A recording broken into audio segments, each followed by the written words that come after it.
জনাব আসলাম চৌধুরী এবং সরওয়ার আলমগীর বিএনপির দুইজন ধানের শীষের প্রার্থী। আসন্ন ত্রয়োদশ জাতীয় সংসদ নির্বাচন যেটি 12ই ফেব্রুয়ারি অনুষ্ঠিত হবে, আজকে থেকে মাত্র কদিন বাদে তাদের নির্বাচনে প্রতিদ্বন্দ্বিতা করতে কোনো আইনগত বাধা নেই। মাননীয় আপিল বিভাগ আমাদের পক্ষে লিভ গ্রান্ট করেছেন এবং বলেছেন যে ওনার যে সারোয়ার সাহেবের ইলেকশন চলবে, কিন্তু ওনার ইলেকশন রেজাল্টটা আমাদের এই আপিল শুনানি না হওয়া পর্যন্ত উইথহেল্ড থাকবে। নির্বাচন কমিশন উভয় পক্ষের কথা শুনে, বক্তব্য শুনে তাদের আপিল নামঞ্জুর করেছেন, অর্থাৎ এ সকল বিএনপি প্রার্থীর প্রার্থিতা তারা বৈধ বলে ঘোষণা করেছেন। এমন দুজন প্রার্থী যাদের বিরুদ্ধে জামাতের প্রার্থী সুপ্রিম কোর্টের হাইকোর্ট বিভাগে রিট পিটিশন দায়ের করেছেন এবং তাদের প্রার্থিতা বাতিল চেয়েছেন। তাদের একজন হলো চট্টগ্রাম 2 আসনের ফটিকছড়ির বিএনপি মনোনীত প্রার্থী জনাব সরওয়ার আলমগীর,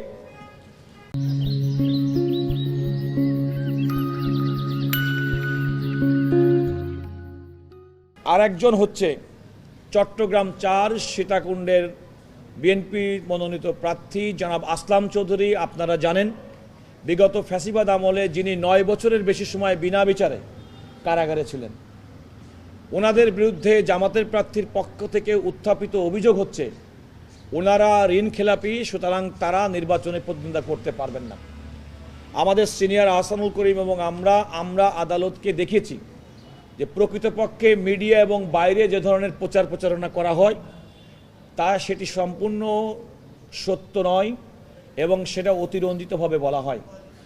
আর ব্যাংকের সঙ্গে একজন গ্রাহকের যে সম্পর্ক, সেই সম্পর্কের ভিত্তিতে ব্যাংকের সঙ্গে তাদের দেনা পাওনার বিষয়ে সমঝোতা হয়েছে এবং তারা ঋণখেলাপি নন। আমাদের এই বক্তব্য আদালত গ্রহণ করেছেন। অ্যাট দ্য সেম টাইম যেহেতু তারা অভিযোগ করেছেন, সেটাও বিবেচনার জন্য তারা লিভ গ্রান্ট করেছেন এবং এই দুটি মামলার ক্ষেত্রে লিভ গ্রান্টের পরে ওনারা পরবর্তী ফাইনাল সিদ্ধান্ত আপিল বিভাগ জানাবেন। এখন বলা যেতে পারে যে জনাব আসলাম চৌধুরী এবং সরওয়ার আলমগীর বিএনপির দুইজন ধানের শীষের প্রার্থী।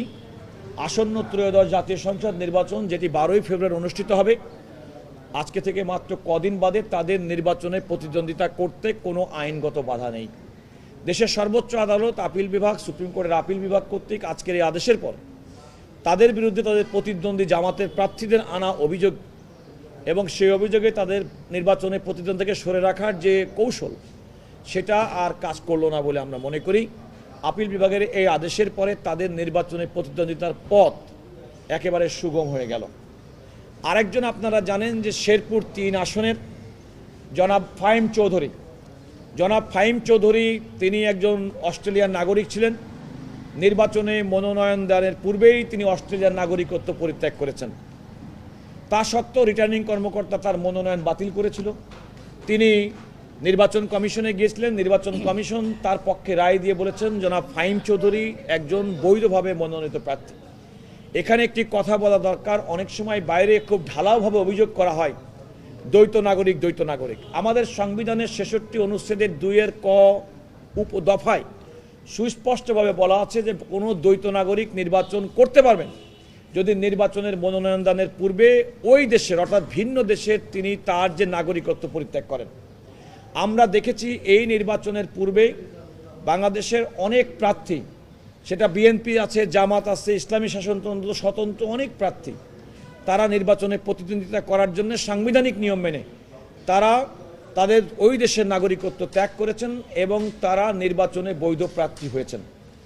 সুতরাং ফাহিম চৌধুরী একইভাবে 29শে ডিসেম্বর 2025 তারিখে মনোনয়নপত্র জমা দানের পূর্বেই তিনি যেহেতু তার অস্ট্রেলিয়ান নাগরিকত্ব পরিত্যাগ করেছেন, সুতরাং আইনগতভাবে সাংবিধানিকভাবে তার নির্বাচন করতে কোনো বাধা নেই।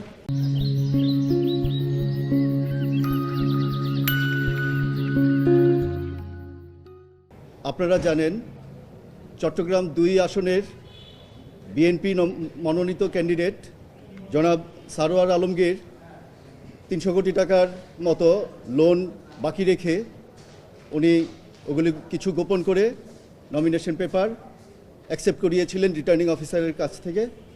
সেটার বিরুদ্ধে আপিল হয়েছে। আপিলে ওনার আপিলটা মঞ্জুর হয়েছে। আপিল করেছিলেন মোহাম্মদ নুরুল আমিন সাহেব, সেই আপিলটা মঞ্জুর হয়েছে, ওনার নমিনেশন পেপারটা ইলেকশন কমিশন বাতিল করেছিল। সেটার বিরুদ্ধে উনি হাইকোর্টে রিট পিটিশন ফাইল করে সেই অর্ডারটা, ইলেকশন কমিশনের অর্ডারটা স্থগিত নিয়েছিলেন। সেটার বিরুদ্ধে আমরা সুপ্রিম কোর্টে সিপি ফাইল করেছিলাম। সেই সিপি হিয়ারিং করে মাননীয় আপিল বিভাগ আমাদের পক্ষে লিভ গ্রান্ট করেছেন এবং বলেছেন যে ওনার যেই সারোয়ার সাহেবের ইলেকশন চলবে, কিন্তু ওনার ইলেকশন রেজাল্টটা আমাদের এই আপিল শুনানি না হওয়া পর্যন্ত উইথহেল্ড থাকবে, পাবলিশ হবে না কোনোভাবে। ওনার ইলেকশন রেজাল্ট পাবলিশ হবে না। একইভাবে চট্টগ্রাম 4 আসনের আসলাম চৌধুরী সাহেব 2170 কোটি টাকা লোন 1 পয়সা পেমেন্ট না করে উনি ওনার নমিনেশন পেপার সে বাছাই উত্তীর্ণ করে নিয়ে এসেছিলেন, বৈধ করে নিয়ে এসেছিলেন। সেইটার বিরুদ্ধে আমরা আপিল করেছিলাম। ইলেকশন কমিশন আপিলটা অবৈধভাবে খারিজ করেছে। সেটার বিরুদ্ধে আমরা রিট পিটিশন ফাইল করেছি। রিট পিটিশনটা কোর্ট খারিজ করেছিলেন, হাইকোর্ট ডিভিশন। সেটার বিরুদ্ধে আমরা অ্যাপিলেট ডিভিশনে আজকে সিপি মুভ করেছি। এই মামলাতেও অ্যাপিলেট ডিভিশন দিয়েছেন, লিভ গ্রান্ট করেছেন এবং বলেছেন যে ইলেকশন হবে, কিন্তু ইলেকশন রেজাল্ট উইথহেল্ড থাকবে যতদিন পর্যন্ত আপিল বিভাগের আপিল হিয়ারিং না হবে। আরেকজন ক্যান্ডিডেট আছেন শেরপুর 2 আসনের জনাব ফাহিম চৌধুরী। উনি অস্ট্রেলিয়ার সিটিজেন। উনি নমিনেশন পেপার জমা দেওয়ার 6 দিন পরে এসে ওনার সিটিজেনশিপ রিনাউন্স করেছিলেন। আমরা বলেছি এই রিনাউন্সিয়েশন অবৈধ। অ্যাপিলেট ডিভিশন সেখানেও আমাদের পক্ষে লিভ গ্রান্ট করেছে। লিভ গ্রান্ট করে বলেছে যে ওনার ইলেকশন রেজাল্ট যেটা হবে সেই রেজাল্টটা ফলো করবে আমাদের আপিলের রেজাল্টকে। সো ওনাদের 3 জনেরই ইলেকশনের রেজাল্ট পাবলিশ করবার ব্যাপারে পাবলিশ করার কোনো সুযোগ থাকলো না আপিল শুনানি না হওয়া পর্যন্ত।